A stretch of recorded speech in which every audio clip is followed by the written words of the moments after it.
Assalamu alaikum wa rahmatullahi wa barakatuh. Bismillahir rahmanir rahim. Summa salatu wassalamu ala rasulillah wa ala alihi wa ashabihi wa man wala. Pasibe julbe mi salmini on salminango l'islam. Milandike on si hidon e jam Allah tawara hidon e jam. Alhamdulillah. Yalla wadan e jam. Haray ko message goto mi fala kala wondo e darde Muhammad Bari Espagne kaddude Dina TV ka page main ka ngesa e kandaru fama ko yowondiri kon wimi e dude Dina TV ko mi fala yo jama on faamu be famali ben min Muhammad Bari wonami politicien mi anda fi politique ko gonga election ko feƴƴi ɗo il faut min ma buy e min heɓi émotion ji piji yurmuɗi wowli alhamdulillah rabbil alamin haray ko mi faala gila hande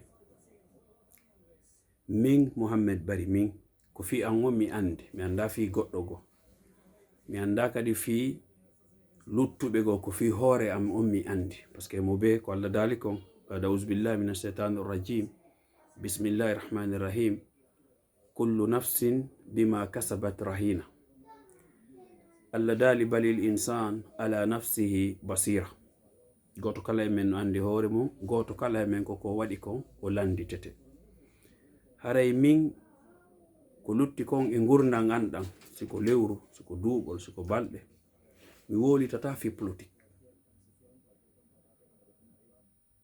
mi wolitata ko yowondiri e fi politique parce que mi anda fi mum mi ukkanoma mi wowli yimɓe utilise la gauche à droite mi wowli alhamdulillah rabbil alamin koko feƴƴi kon mi nensitina ko arali kon mi wowlata ko yowondiri e fi politique hay goto mi wolata fi ɗum ɗon si tawi non woɓɓe wi'i haray ko ɗum woni on tigi no añi leñol mungol yoɓe miijoron no ɓe faalira yoɓe yaltu ɓe waɗa vidéoji ɓe ɓarindo no ɓe faalira na probléme ko ɓe libre min non na politique wollan e wurnude na mbuuɗi membre fi politique wollan e wurnude mi anda fi ɗum ha hande politicien jo goto jonnalan insanti hay goto ko woni ko ɓe utilise lam ɓay hiɗon yiɗi leñol ngol hiɗon wolde fi leñol ara min faala naaduden ka groupe ɗo aray carte jino ɗo 100 € de $100 kamɓe ɓe hendo ɓe ñaama an ɓe waɗama huɗaɗo an ɓe waɗama télécommande haray wallito ɗen fi leñol ngol hiɗon weltanado ɓe utilise ma ɓe waɗama an bosi sunna hoorema kamɓe ɓe daygina si probléme wil aroyi ɓe reppama antum ɓe naɓa kamɓe ɓe jooɗo ka salonji maɓɓe ɓe fanka mi wona mbuɗi politique mi woni e ñamude na ɗum mi woni e wurnirde hoore an na ɗum mi woni e wurnirde ɓeygu hande mi yahay mi golla e ko mi woni e yeeyude ha hande politicien jo hay goto meeɗa ƴettude 1 franc okkilam ma wolo e fi politique mi utilisama ɗo noon no keli buy e groupe ji ɓenna ko fi politique ɗo inata ko politique deeda ɓenna ko fi dartanagol leñol ngol andi sa innama tun leñol a pullo haray ɓe tuusima parce que si leñol ngol wolama a iwata ton ɓe utilise ma kamɓe intérêt on heddanoɓe kamɓe min no goto utilisatalan hande kadi ko lutti gurna andan ko adde mbuuɗi fi carte membre ɗin mbuuɗi a yiyataɗi aduna koɓe ñamudi kamɓe eɓe ɓe woni e utilisude ɓen si tawi noon goɗɗo koye ɗum o woni e wurude sago makko ko yewtoɓe fi ɗum tun welatamo tawi ko sifa ɗum ɗon ko sayi yewtuɗa encourage ɗa yimɓe ɓen wo heɓa ɗon 100 € 200 € ma $100 ma neldeɗa ɗon oɗo ko ma o wola fi ɗum ɗo o yiɗata kadi sakkotoɗo ɗum ɗo kono mo be ko libre hoore mum. Si tawi goɗɗo ko goonga hiɗa yiɗi leñolngol ko goonga, alhamdulillah, buyno ɓaaroda e leñolngol fi korompugol jama on. A yaha daroɗa Guinée joɗɗa waɗa toon life, yaha Guinée Conakry woola ɗon ko wonɗa wolde ko na bako fampo yawgol ɗo bakito joɗo inna kañum kala mo waɗa ɗum ɗo yiɗa leñolngol, mo sodali carte membre o yiɗa leñolngol. An a joɗaki Guinée, yeey joɗɗa Guinée yeeya toon carte membre, sikki jama on ko toon ɓuri ɗuɗde. Ma yaha joɗɗa Guinée ka suudu ma ɗum waɗa life inna jama nde hiɗa Guinée hiɗa Conakry wolaɗi wonɗa e wolde ɗin ga ɗo hara meɗen andi an on vraiment ko a gorko.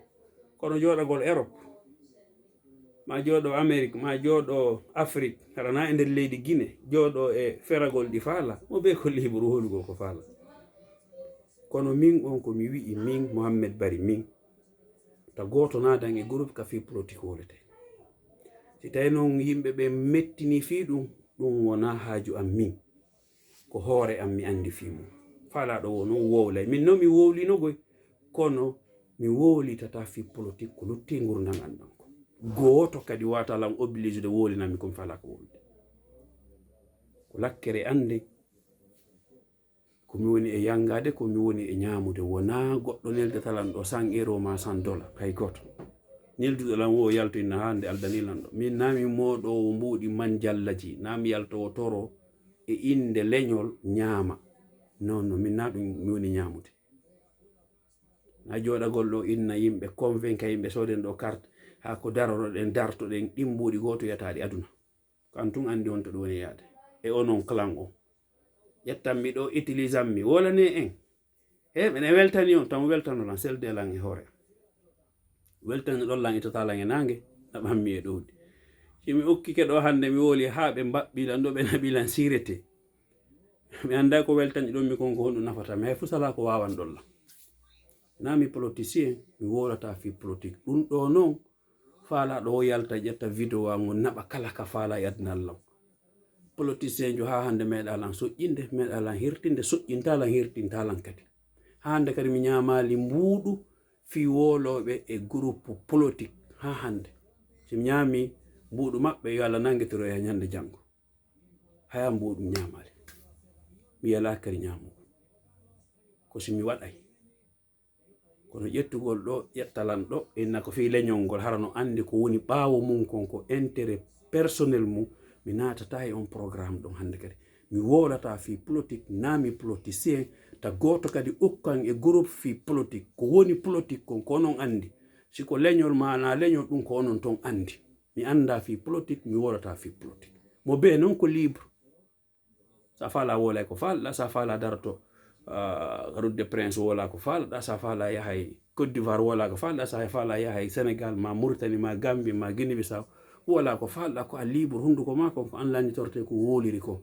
Si kadi goɗɗum a rawi conséquence ko an wolɗo on nanguitete ko min Mohammed Bari mi inni je ne suis pas politicien, je parle pas de politique, je parle plus, je veux personne qui me dit il faut parler de politique. Et je ne veux pas quelqu'un qui me ajoute dans un groupe là où on parle de politique. Je ne suis pas politicien. Ça, je dis et je répète. Je suis un citoyen seul.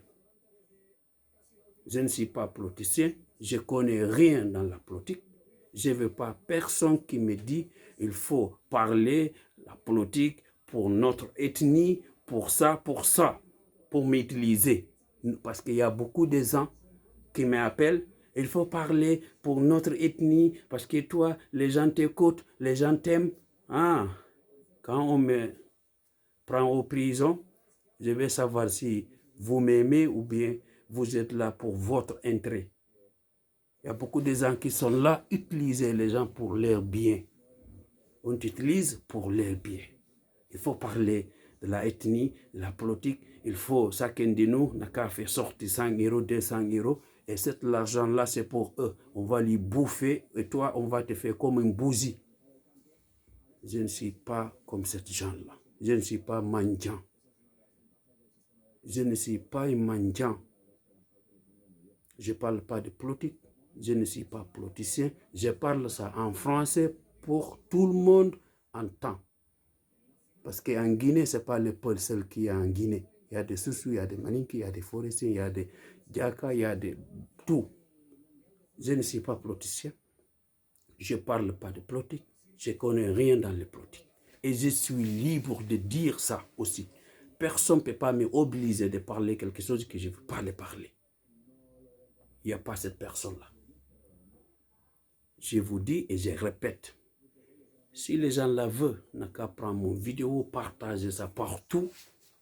Ça, ce n'est pas mon problème. Ce que j'ai entendu dire, je dis et je répète. Je parle plus de politique. Je ne suis pas politicien. Je ne veux pas personne m'ajoute dans un groupe là où on parle de politique. Parce qu'il y a beaucoup de gens qui utilisent les gens. On dit c'est notre ethnie, on doit dire ça, on doit faire ça. On t'utilise. On t'utilise. Et moi, je ne peux pas rester ici en Europe avec les années que j'ai vécues ici. Quelqu'un qui n'est même pas sorti en Guinée m'utilise. Ou bien quelqu'un qui est dans son salon qui m'utilise. On me dit, il faut carte membre, 100 €, 200 €. 100 € là, eux qui vont manger ça. Et moi, je ne suis pas là pour cotiser l'argent là où on va tuer quelqu'un. Ça, je vous dis ça. Je parle ça en français. Si vous voulez, faites votre commentaire et parlez-vous là. Qu'est-ce que vous voulez? Moi, je ne regarde pas les commentaires. Je n'écoute pas les commentaires. Je suis là, je vous dis, je ne suis pas mendiant. Je n'attends pas quelqu'un qui me donne 1 € ou bien 2 € pour parler. Moi, je travaille. Je travaille. Je travaille. Je ne suis pas mendiant. Je ne demande pas quelqu'un pour qu'il me donne l'argent pour manger. Dites non. Je ne suis pas politicien. Je parle plus de politique. Et je veux personne qui m'ajoute dans un groupe là où on parle de politique. Vous avez bien entendu. J'ai parlé des langues. Français, je sais que je parle mal français. Mais ce n'est pas grave parce que je ne suis pas français. C'est Peul. J'ai grandi au Sénégal. Ko ɗum marno komi yewtan wata goto ajutan e groupe fi politique ka wolete yimɓe goo no sikka ko kamɓe tun jogi hakkili ko ɓe jooɗo ɗo ɓe utilisa ma ɓe wolinama si mbaɓɓegol ari ko amɓe mbaɓɓata mbuuɗi carte membre mbuuɗi carte wooso ñaasa ɓe henno mbuɗɗin ɓe ñaama ɗi ɓe utilisa ma ɓe waɗama en télécommande min goto waɗata lan télécommande si ɓe waɗinolam ɓe waɗi min mi anda politicien jo goto meeɗa lan okkude 1 franc min kadi meeɗa akkude politicien jo 1 franc mi woniraɗo kadi fi goɗɗo utilisant jamais plus grand jamais jamais plus grand jamais ko ɗum ɗon mi marno komi yewta vidéo on non partagé mo partout ko min Mouhamed Barry mi suuɗaki kadi ko min Mouhamed Barry wonɗo Espagne inni wonami politicien mi wolata fi politique wata goɗɗo ajutan e groupe ka politique wolte mi sodata carte membre politique mi nami politicien. Barakallahu fikum. Wassalamu alaikum warahmatullahi wabarakatuh.